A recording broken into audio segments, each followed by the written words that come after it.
Tadepalli to Bengaluru, Bengaluru to Tadepalli చక్కర్లు కొడుతున్న YCP అధినేత జగన్ ఇక పార్టీ మీద ఫోకస్ పెట్టారు. ఇవాళ ఉమ్మడి చిత్తూరు జిల్లా నేతలతో ఆయన భేటీ కానున్నారు. ఈ భేటీకి గెలిచిన ఓడిన అభ్యర్థులు హాజరవుతారు. చిత్తూరు, తిరుపతి జిల్లాల నూతన అధ్యక్షుల ఎంపికపైన ఓ ప్రకటన వెలువడే ఛాన్స్ కనిపిస్తుంది. అటు రేపు నెల్లూరు, ప్రకాశం జిల్లా నేతలతో జగన్ మీటింగ్ అయ్యే అవకాశం ఉంది.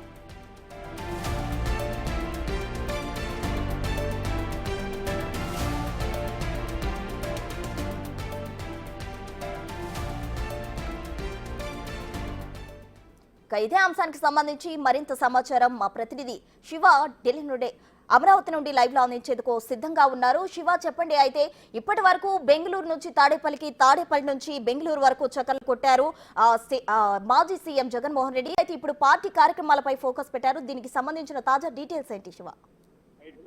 మొత్తం మీద చూసుకుంటే కనుక మాజీ ముఖ్యమంత్రి వైఎస్సీపీ అధినేత జగన్మోహన్ రెడ్డి ఈ రోజు ఉమ్మడి చిత్తూరు జిల్లా అంటే తిరుపతి అలాగే చిత్తూరు రెండు జిల్లాలకు సంబంధించి కూడా వైఎస్ఆర్సీపీ నేతలతో సమావేశం అవుతారు. ఈ సమావేశంలో ముఖ్యంగా గత ఎన్నికల్లో పోటీ చేసి గెలుపొందిన, ఓటమి చెందిన అభ్యర్థులతో పాటు ఆ జిల్లాకు సంబంధించిన ముఖ్యమైన నేతలతో జగన్మోహన్ రెడ్డి విస్తృతంగా సమావేశం అవుతారు. ఈ సమావేశానికి సంబంధించి భవిష్యత్తు కార్యాచరణకు సంబంధించి రానున్న రోజుల్లో ఏ రకంగా పోరాటాలు చేయాలి, ప్రభుత్వం వ్యవహరిస్తున్న తీరు పట్ల ఏ రకంగా ఆందోళన చేయాలి, అలాగే కొత్తగా జిల్లాల అధ్యక్షులు చిత్తూరు, తిరుపతికి సంబంధించి కూడా కొత్త జిల్లా అధ్యక్షుల ఎంపికకు సంబంధించి కూడా ప్రధానంగా ఈ భేటీలో చర్చించే అవకాశం కనిపిస్తా ఉంది. అలాగే రానున్న రోజుల్లో రీజనల్ కోఆర్డినేటర్ వ్యవస్థ రద్దు చేయబోతున్న నేపథ్యంలో ఆ స్థానంలో కొత్తగా ఎటువంటి ఏ రకమైన పదవుల్ని కేటాయించాలి, ఏ రకమైన పదవులకి చేయాలి అనే దానికి సంబంధించి కూడా ముఖ్యంగా చర్చిస్తున్నట్టు కూడా తెలుస్తా ఉంది ప్రస్తుతం.